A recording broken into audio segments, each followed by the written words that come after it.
Recordemos que estamos calculando las distintas magnitudes que conforman un vector, que un vector es una representación esquemática de cualquier situación física y que siempre tiene ciertos números asociados.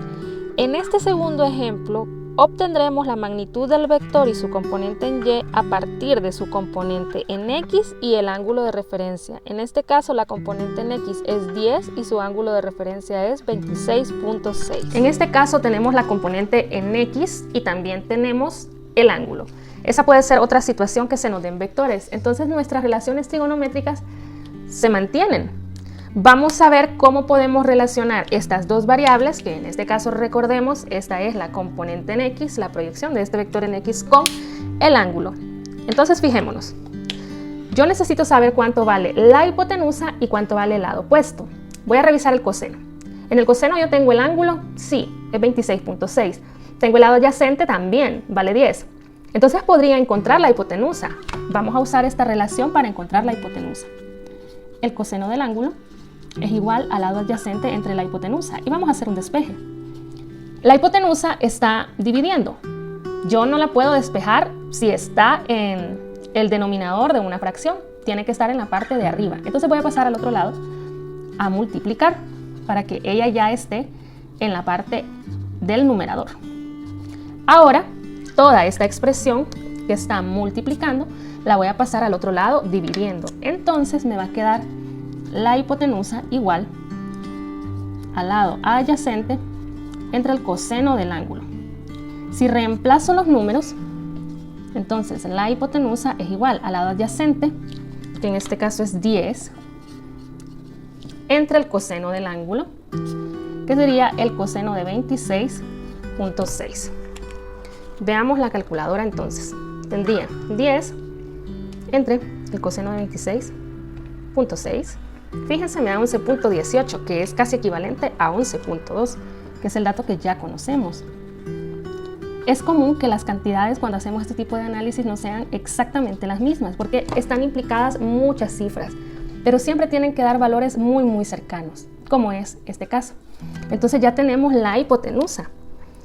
La hipotenusa, aquí que en este caso es la magnitud del vector A, es igual a 11.18.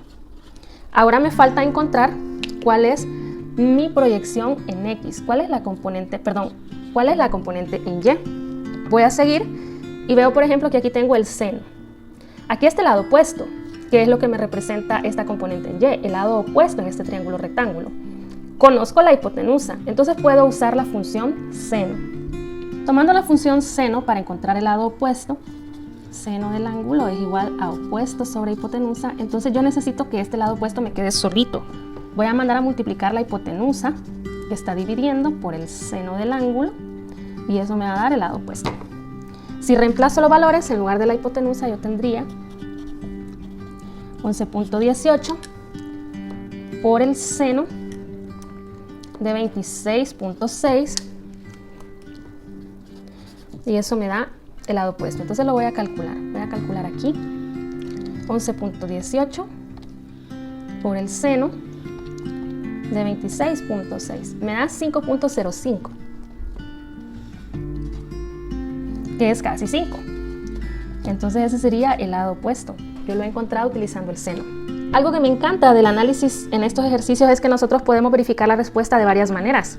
¿Qué pasa si un estudiante para encontrar el lado opuesto prefiere usar la tangente y me dice, profe, pero conozco el lado adyacente que es de 10 y también conozco el ángulo que es de 26.6?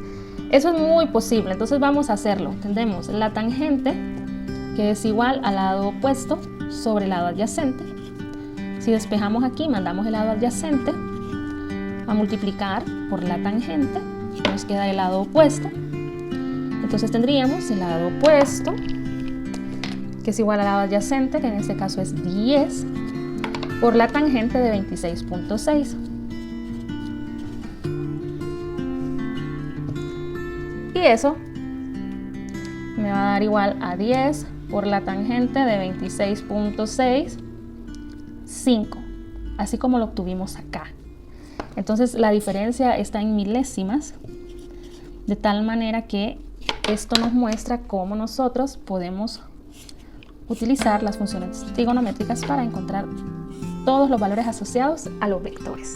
Recuerda que el propósito de estos ejercicios es que teniendo la información puedas contrastarlas para que sepas cómo es que se puede, a partir de dos datos, encontrar las otras dos, utilizando las funciones trigonométricas y el teorema de Pitágoras. Por eso es muy importante que estés contrastando lo que obtenemos con lo que ya había calculado el simulador.